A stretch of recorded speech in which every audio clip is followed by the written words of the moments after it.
Have you ever heard of the term seller financing or maybe owner financing and you wonder what the heck does that even mean?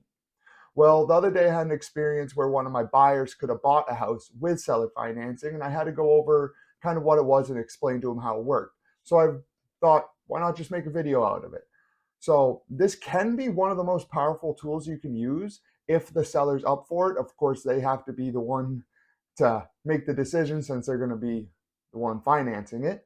But in today's video, I'm going to kind of break down what seller financing is, how it's used, and give an example, and then also kind of say the benefits for buyers, the benefits for the seller, and just give you kind of a recap of the whole thing. Hi, and welcome to my channel. If you haven't been here before, my name is Moynihan, and I'm a real estate agent and investor based out of Keene, New Hampshire. So if you're looking to buy, sell, or invest around this New Hampshire area, please feel free to reach out. Or even if you just have a question about something in this video or some of my prior videos, again, feel free to shoot me a message. I'd be more than happy to help. But without further ado, let's dive right into what seller financing actually is.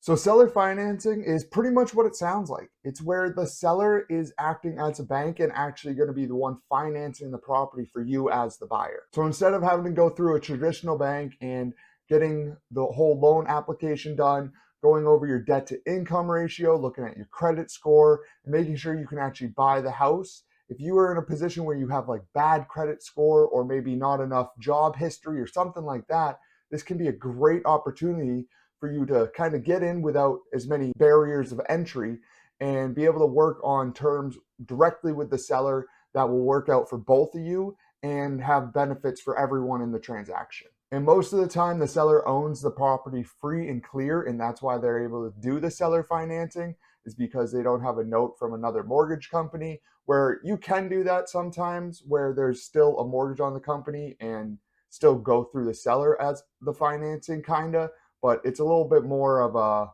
longer explanation video, which I might make a video on later. But this is usually when the seller owns the property outright, and that's how I'm going to be talking about in this video and giving examples. So first, let's start off the benefits for the buyer. And one of the big things is you don't have to go through like the loan application. So the seller's not going to be looking at your credit score or your job history or your bank statements or any of that stuff. He might want a couple things to make sure that you are an actual trustworthy person that's going to be making a payment, but it's not going to be nearly as intensive as if you were to go through a regular traditional bank to get a loan. There's no minimum down payment. So again, this is where you and the seller are basically just kind of hashing it out, seeing whatever works best. So where sometimes you might have to put a certain amount down to get a conventional loan, this, you just kind of work whatever the seller wants to hit for their number. Maybe it's just a money number and not necessarily a percentage of the sale. So you figure that out. And sometimes you can even find these deals depending on the seller's motivation and their position. You can even find these sometimes for 0% down. They're rare to come by, but they are out there. And another benefit for the buyer is it's usually less expensive at the closing table. So your entry fee is usually lower, because you don't have to pay all those loan fees and origination fees that get charged when you actually go through a traditional bank securing a mortgage. Now, here's some benefits for the seller, and they can be looked at, of course, as kind of negatives for the buyer. But again, you have to look at this because you're not going through a traditional bank. So you're kind of getting in with skipping some of the process, which is a nice thing about this. So usually the seller will demand a higher asking price because the property doesn't usually need to appraise, and they know that offering seller financing is more convenient for some buyers than having to go through and securing a traditional loan. Another benefit is the seller gets to create the terms.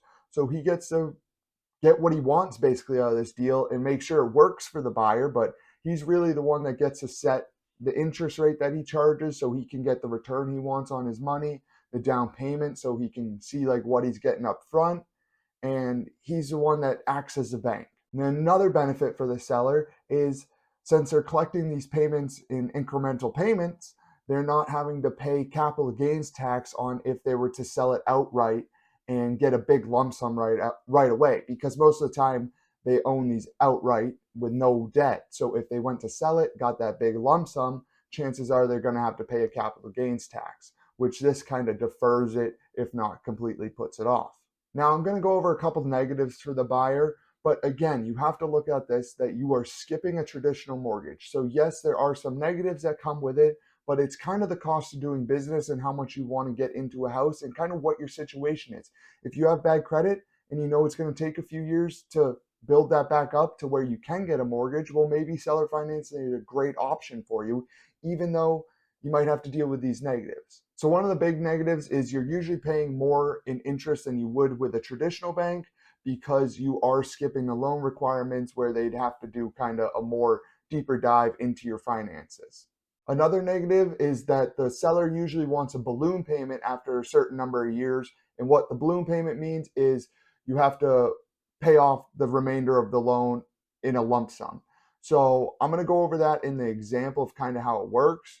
But usually you'll have to refinance the property, and since you're in there for a couple of years, that's where you'd like be working on your credit and stuff like that. Another negative is kind of just the way you look at it, but of course you're kind of at the seller's mercy because they're the one that's kind of going to be the bank essentially, so they get to control the interest rate, the balloon payment, and all that stuff. But again, if it works for both of you, then it's good and it works out. Now I'm going to go over a quick example of like some numbers and how the seller financing would actually work and why most of the time it makes sense for the seller because they're going to be getting more money when they actually get paid out.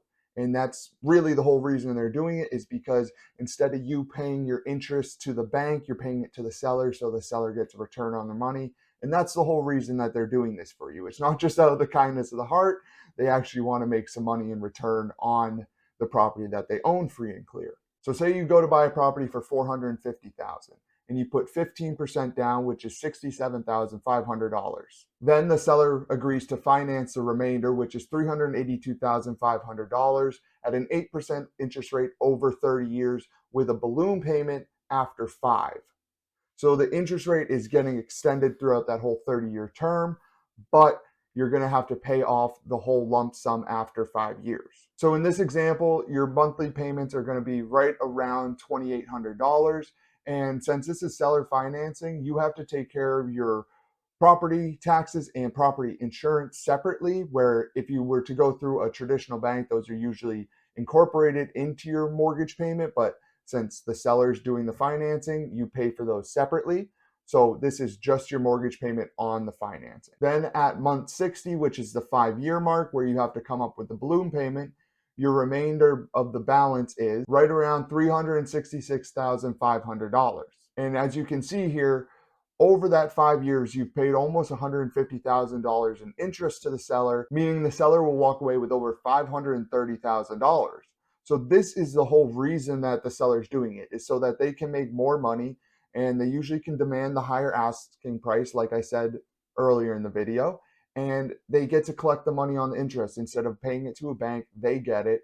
And then at this 5-year mark is usually when you refinance the property through a regular bank and get a regular 30-year mortgage with no balloon payment, and you kind of go the more traditional route at this point. But again, this is just an example of if it was a 30-year mortgage with a 5-year balloon payment. Depending on the seller's situation, they might actually go the full 30 years. I've seen it happen. Some people just want that consistent income coming in that they know they're getting every month. It's kind of like rent, but they just have a property that's free and clear, and they say, well, why wouldn't I seller finance? Because I can get 8% return that I know is coming every month. But that's basically the breakdown for what seller financing is, how it works, the benefits for both parties, and really the motivation of why a seller would even do this. Because you probably would be asking that at the beginning of the video of like, well, why wouldn't the seller just get rid of it and get it out of his hair? Well, because he can make a return on his money, and he owns the property free and clear, so it's not costing him anything to hold it. He's just owner financing it, and then he starts collecting money on something that was just sitting that he wanted to sell, but maybe he didn't like seeing what he could have got just on the regular real estate market, so he decided to do owner financing where you can demand that little bit more. But as you can see in these examples, it can be a massive benefit for both parties. The seller's getting more money, which is a great thing for them, and you as the buyer get to skip a lot of the traditional stuff and kind of either get into a property with a lower barrier entry, or maybe if you're an investor, there are some loan limits. So this can be a great option to kind of avoid needing to go through a bank to secure another investment loan, where you can go directly to the seller and get it that way. If this video has provided you with any value, please hit that like and subscribe button. I release weekly real estate related videos on my YouTube channel. And if you have any questions, or again, if you're looking to buy, sell, or invest around the New Hampshire area, please feel free to hit me up. I'll try to respond to everyone. And if you have any questions about seller financing, drop them in the comments below.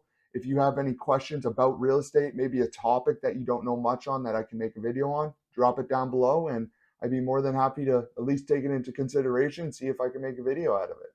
But until next time.